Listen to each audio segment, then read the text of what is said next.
Christophe Clement. Christophe Clement dies at 59. Belmont Stakes G1 winning trainer Christophe Clement, who had been battling metastatic uveal melanoma, died May 25th. He was 59.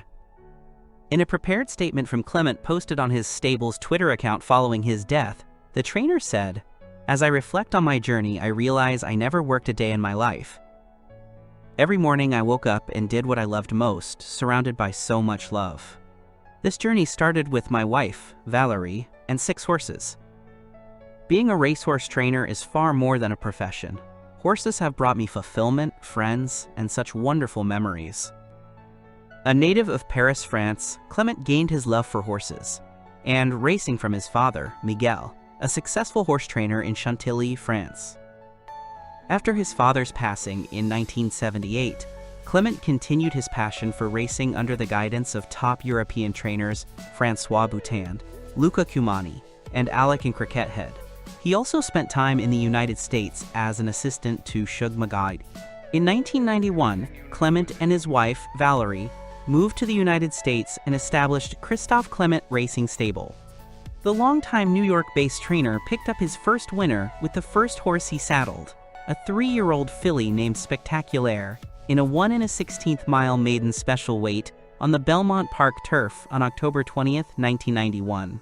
It did not take long for Clement to start making an impact at the top levels. He won his first graded stakes in February 1992 when Passager de Soir took the Gulfstream Park Budweiser Breeders' Cup Handicap, G2T, and a month later quickly tacked on a second, a month later when Sardagna won the La Prévoyante Invitational Handicap, G2T, at Calder Racecourse. John Peters. John Peters dies at 75. Boom Radio and Radio Trent presenter John Peters has died aged 75. Mr. Peters has been described as a radio man through and through by Boom Radio, which he joined in February 2021. The station said Mr. Peters died this week following an illness. The presenter, originally from Middlesex, first entered the world of radio in 1974 when he joined a closed-circuit station for the United Biscuits factory. On July 3, 1975, he hosted Radio Trent's first ever program, spending decades with the station and hosting shows such as Trent Top 30. That wasn't the only time Mr. Peters launched an East Midlands station, as he also hosted the breakfast show on Saga Radio. Mr. Peters has, over the years, broadcast on several other stations in the region and also dabbled at the BBC. At Boom Radio, his rare gifts were broadcast across the UK, presenting 3 shows. These were a Friday show at 6 p.m., a Saturday show at 4 p.m. called John's Jukebox, and the Vintage Charts on Sunday at 12 p.m. In his spare time, Mr. Peters was a car and technology lover, often spending time in his workshop with a soldering iron. A tribute from Boom Radio reads, "It is with deep regret that we bring you the news that our John Peters has died. He was 75. John was the king of chart shows, hosting our weekly Vintage Charts program since Boom Radio launched, alongside John's Jukebox and his Friday evening show. Only at Boom have his rare gifts been heard across the UK, and he was enormously touched by the enthusiasm you showed for his programs. John was a radio man through and through, with an enviable command of the sound of the medium, weaving voice and music together into a rich audio tapestry." Cor Boonstra. Cor Boonstra dies at 87. Cor Boonstra, the former CEO of Philips, and once regarded as one of the Netherlands' most influential business leaders, died overnight Friday into Saturday at the age of 87, his family confirmed to ANP. He passed away in his hometown of Amsterdam. Boonstra led the Dutch electronics giant Philips from 1996 until 2001, overseeing a turbulent but financially impactful period in the company's history. Upon taking the helm, Boonstra implemented sweeping reforms aimed at reversing poor performance, including major restructuring and cost-cutting measures. Shortly after his appointment, Boonstra initiated large-scale cuts and divested loss-making divisions. At the same time, Philips, then still a major player in consumer electronics, intensified its marketing efforts for products such as televisions. These strategies helped drive a substantial increase in the company's stock market valuation, earning widespread praise from investors. Boonstra's reputation as a decisive and effective executive earned him repeated recognition from the business publication management team, which named him the best executive in the Netherlands multiple times.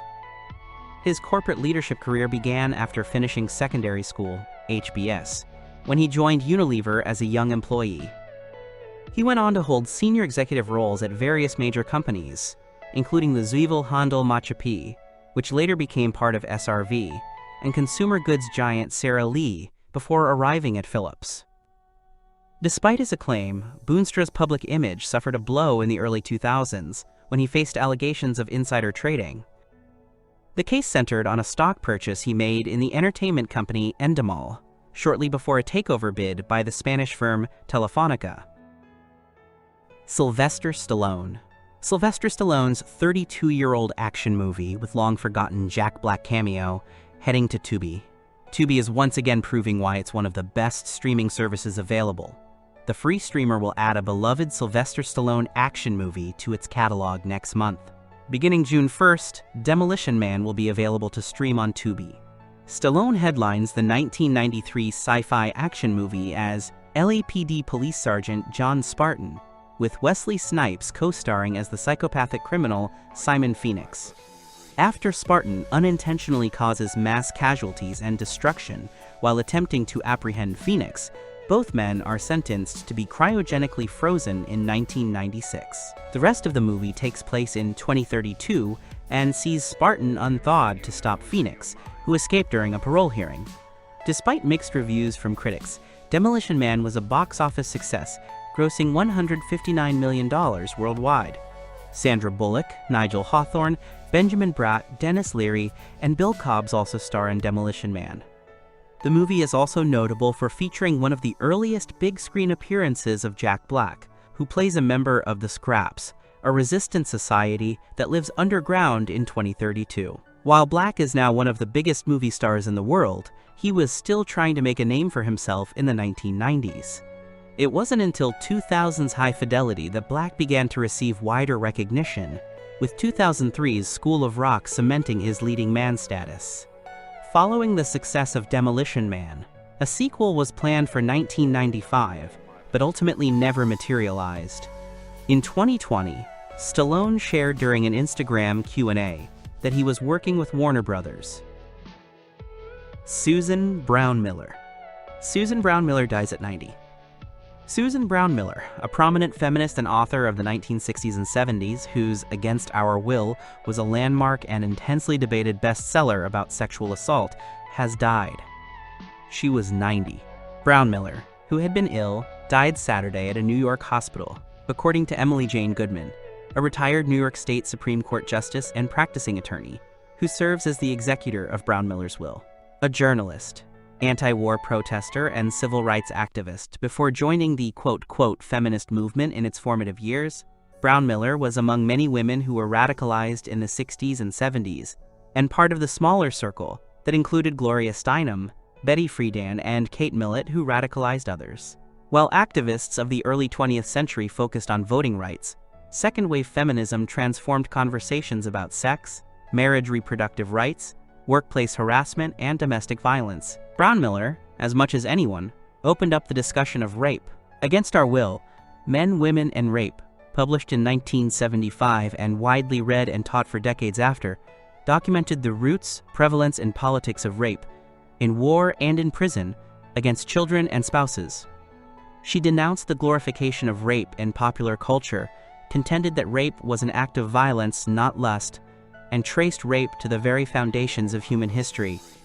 Man's structural capacity to rape and woman's corresponding structural vulnerability are as basic to the physiology of both our sexes as the primal act of sex itself, she wrote. In her 1999 memoir, In Our Time, Brown Miller likened the writing of Against Our Will to, quote, shooting an arrow into a bullseye in very slow motion. Peter David. Peter David dies at 68. Peter David has passed away at the age of 68. Born on September 23, 1956, in Fort Meade, Maryland, he went on to become a legendary writer who has worked on runs of Marvel and DC comics, including The Incredible Hulk, Aquaman, Young Justice, Supergirl, Spider-Man, and Captain Marvel. David worked on comics and novels for the Star Trek franchise, with the New Frontier series being among the most notable. He also wrote episodes of the Babylon 5 television series and the Young Justice show. In a Facebook post, writer Keith R.A. DeCandido, who was a longtime friend of David's, announced his death and shared the following message. Just got the news that Peter David finally lost his rather lengthy battle with his failing physical form last night. I first met Peter chapter 35 years ago when he appeared on the Chronic Rift public access show, and over the last 3.5 decades, he has been a respected creator, a good friend, a valued colleague, and a generally wonderful person.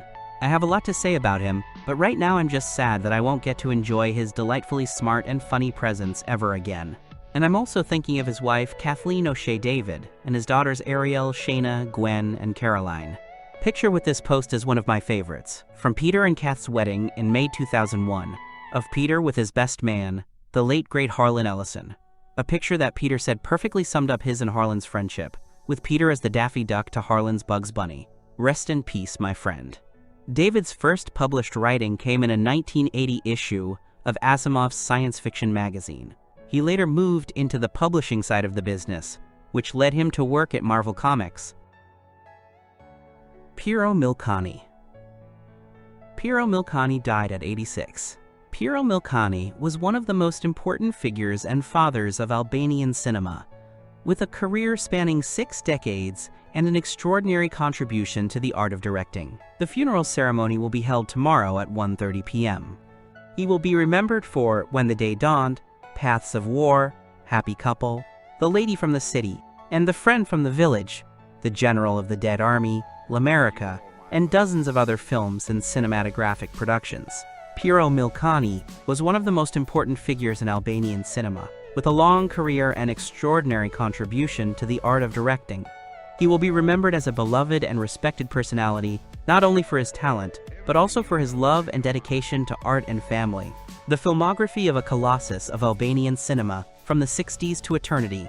His distinguished filmography began at a young age, when the Albanian Kino Studio released the film so beloved by art lovers, Overcoming Death, in 1967. It was enriched with Why Do These Drums Beat? And When the Day Dawned, 3 episodes, in 1969 and 1971. Milcani would leave a strong mark with his next 2 cinematographic productions, Shtige Lufte in 1974, and the equally beautiful comedy Sifti I Serme, with the best cast of Shkodra actors. And the rise would continue with the 2 series Zonja nga Site in 1976 and Një Shoxhe nga FSH Tahi in 1980, which have remained in the hearts of many Albanians even today and are among the most watched comedy films. Without forgetting The Red Besa, Spring Did Not Come Alone, The General of the Dead Army, together with Italian director Luciano Tovoli, to finalize with Colors of Age in overcoming 2 historical eras of the country, 1990. Gary Pearce.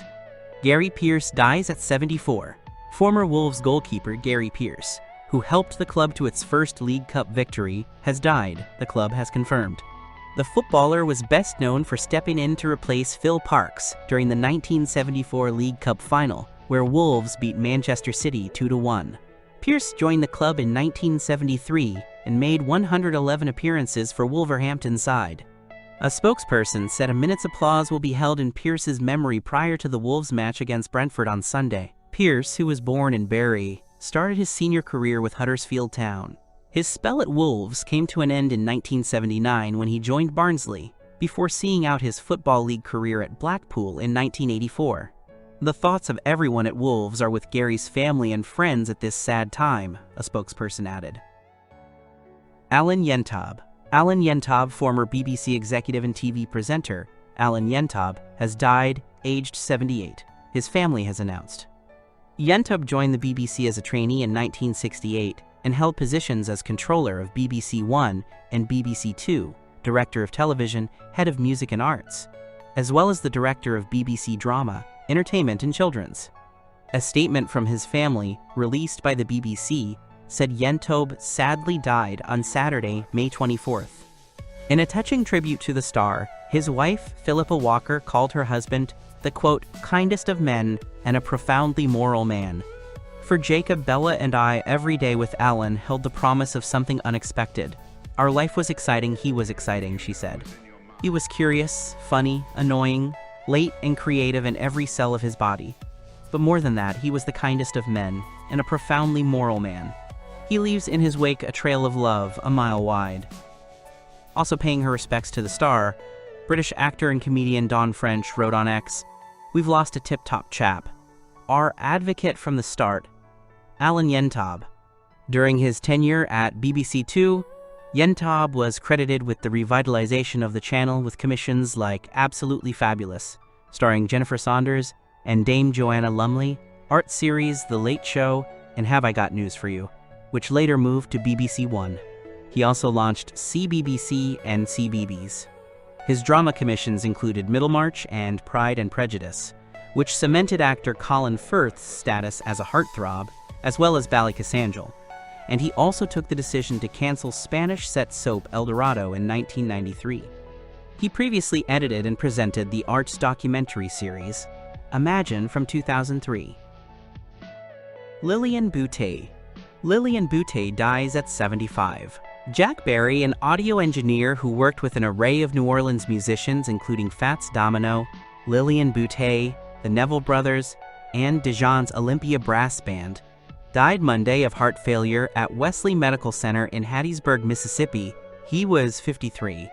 Mr. Barry, a New Orleans native who had lived in Hattiesburg for about 5 years, was called Jack Barry, an audio engineer who worked with an array of New Orleans musicians including Fats Domino, Lillian Boutte, the Neville Brothers, and Dijon's Olympia Brass Band, died Monday of heart failure at Wesley Medical Center in Hattiesburg, Mississippi. He was 53. Mr. Barry, a New Orleans native who had lived in Hattiesburg for about 5 years, was called upon for 3 decades to create just the right kind of sound at concerts and in music clubs and recording studios. His fascination with sound technology was an outgrowth of his love of music, said his older brother, Jason Barry. He loved music, but he was entranced with the technology of sound when he was a kid. Jason Barry said, Mr. Barry was invaluable because he knew how each instrument should sound and he could create the best sound possible, said Jimmy Anselmo, who created the Carrollton Area Music Club bearing his first name. He was passionate about what he was doing, said Jay Baracco, a sound engineer and friend. Because he was intrigued by exploring what technology can do, Mr. Barry could get exactly what he wanted, said Bruce Rayburn, curator of Tulane University's William Ransom Hogan Jazz Archive. In 1983, when Rayburn and Mr. Barry were recording a punk group called Stick People, Mr. Barry decided to turn a tiled bathroom into an echo chamber to get exactly the right kind of drum reverberation. Mukul Dev dies at 54. Mukul Dev, known for his roles in films such as Son of Sardar, R. Rajkumar, Jai Ho, and others, has passed away at the age of 54. He died on Friday night, and news of his demise reached friends by Saturday, prompting many to visit his residence. The cause of death remains unknown at the time of reporting, and an official statement from his family or close associates is awaited. Actress and close friend Deepshika Nagpal confirmed the news on social media, sharing a throwback photo on her Instagram story with the caption, R.I.P. Mukul Dev was last seen in the Hindi film At the End. He was the younger brother of actor Rahul Dev. Born in New Delhi into a Punjabi family with ancestral roots near Jalandhar, Mukul's father, Hari Dev, was an assistant commissioner of police who had a deep appreciation for Afghan culture and spoke Pashto and Persian. This exposure played a role in shaping Mukul's early worldview. His first brush with entertainment came in 8th grade when he received his first paycheck for impersonating Michael Jackson during a Doordarshan-organized dance show. He later trained as a pilot at the Indira Gandhi Rashtriya Uran Akademi before turning to acting. Mukul began his acting career with the television serial Mumkin in 1996, portraying Vijay Pandey. He also appeared in Doordarshan's Ek Se Badkar Ek, a comedy-based Bollywood countdown show, and hosted the first season of Fear Factor India. His film debut came with Dostak, where he played ACP Rohit Malhotra opposite former Miss Universe Sushmita Sen, who was also making her first appearance on the big screen. Sasha Jenkins. Sasha Jenkins dead at 53. Sasha Jenkins, The hip-hop journalist, filmmaker, and historian who co-founded the seminal 90s magazine Ego Trip died on Friday. He was 53. Rolling Stone has confirmed Jenkins' death. Jenkins' wife, Raquel Sepeda, told The Hollywood Reporter that the cause was complications from multiple system atrophy. Jenkins' output was multifaceted and vast. As a journalist, he started underground zines, wrote for and edited prominent publications like Vibe, Rolling Stone, and Spin. He was currently creative director of Mass Appeal and profiled major artists across various genres. He penned several books, many of them focused on graffiti, wrote an off-Broadway play, directed several films, helped create a few VH1 reality series, and even played in a couple of bands. Jenkins' parents were both artists. His mother, Monart, was a painter, and his father, Horace, an Emmy-winning documentary filmmaker who worked on shows like 60 Minutes and Sesame Street. Though born in Philadelphia, Jenkins was raised in New York City, moving to Queens in the late 70s just as hip-hop was taking off, but also as punk music, graffiti, and skateboarding were epitomizing the city's cultural epicenter. It was very important for me to be directly involved, because I learned from hip-hop, from hardcore, from graffiti, whatever. Jenkins said in a 2024 interview, being a practitioner, being involved, or understanding these cultures and subcultures has always been very germane to my evolution. Having that experience really helped me navigate the world at large. Graffiti, in particular, played a huge role in Jenkins' early life. It helped bridge the racial and cultural divides prominent in the Astoria. Celine Dion. There are voices that simply exist, and then there are voices that transcend, voices that become part of the human experience, echoing through joy, through sorrow, through love and loss. Celine Dion is one of those voices. Her music has been a companion to millions, a source of comfort, of beauty, of truth. But now, behind the stage curtains and beyond the spotlight, Celine is facing her most personal and painful battle. Her health is very poor, and with each passing day, the risk appears to grow. Diagnosed with stiff person syndrome, a rare and deeply debilitating neurological disorder, Celine has been forced to step away from the thing that gave her and the world so much life, her music. The condition has made it increasingly difficult for her to move, to sing, even to breathe freely at times.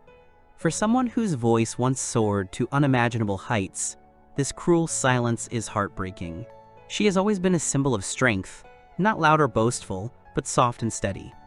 Through the loss of her beloved husband, through the endless demands of fame, she remained graceful, grounded, human. And now, as her body battles against her, that same strength shines, not in performances, but in her courage to be vulnerable, to be real. The world aches to see her like this. But we remember. We remember the soaring ballads, the whispered notes, the love poured into every lyric. Celine gave us all a part of herself, and now we send that love back tenfold. No illness can touch the soul she's shared with us. No silence can erase the music she's gifted the world. As her days grow more fragile, we hold her close in our hearts, lifting her with every memory, every song, every quiet prayer.